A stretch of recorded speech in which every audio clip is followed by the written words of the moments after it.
চলতি বছরের এইচএসসি পরীক্ষায় দিনাজপুর শিক্ষা বোর্ডের অধীনে ৪৩টি প্রতিষ্ঠানের কোনো শিক্ষার্থী পাশ করতে পারেনি। এসব প্রতিষ্ঠান থেকে অকৃতকার্য পরীক্ষার্থীর সংখ্যা ১৮২ জন, যার পেছনে অবকাঠামোগত সুবিধার অভাব ও অভ্যন্তরীণ কোন্দলকে দুষলেন সংশ্লিষ্টরা।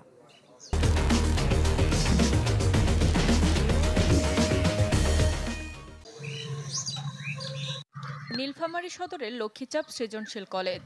এখান থেকে এবারের এইচএসসি পরীক্ষায় অংশ নেয় মাত্র একজন শিক্ষার্থী, আর ২ জন শিক্ষার্থী ছিল ডিমলার জেলা পরিষদ স্কুল অ্যান্ড কলেজের। তবে এই দুই প্রতিষ্ঠানের একটিতেও পাশ করেনি কেউ। দিনাজপুর শিক্ষা বোর্ডের মোট ৪৩টি প্রতিষ্ঠানে ফেলের হার শতভাগ। এ তালিকায় রয়েছে কুড়িগ্রামের ৯টি কলেজ, ঠাকুরগাঁওয়ের ৬টি, লালমনিরহাটের ৫, দিনাজপুরের ৪টি ও নীলফামারীর 10টি শিক্ষা প্রতিষ্ঠান। প্রিন্সিপালও নাই, প্রভাষকও নাই, কেউ নেই। এবং কোথায় পরীক্ষা দিল আর কি পাশ করলো না করলো এটা তো আমি সঠিকভাবে বলতে পারবো না। টিচাররা কে কোথায় আছে আমি জানি না, এক একজন এক এক অবস্থায়। এখন বাচ্চারা যারা আছে, এই ক্ষতিটা তো টিচারদের নয়, ক্ষতিটা স্টুডেন্টদের। গেল বছর এই শিক্ষা বোর্ডে শতভাগ অকৃতকার্য প্রতিষ্ঠানের সংখ্যা ছিল 20টি, যার 7টি কলেজ রয়েছে এ বছরেও।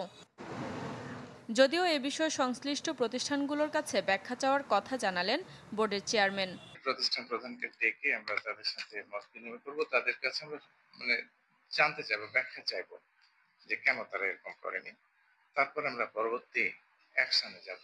একটু প্রশ্নটা ঘুরিয়ে দেওয়ার ফলে দেখা যাচ্ছে যে ওদের এই বিপর্যয়টা হচ্ছে। বাট ওরা যদি পরীক্ষার্থী না হয়ে শিক্ষার্থী হতো, পড়াশোনাটা করতো, ক্লাসমুখী হতো, তাহলে বোধহয় প্রশ্ন যেভাবেই হোক ওদের তো বইটা সম্পর্কে ধারণা থাকলে সেই প্রশ্নের উত্তর দিতে পারতো। আমাদের এই জায়গায় ফিরে আসতে হবে।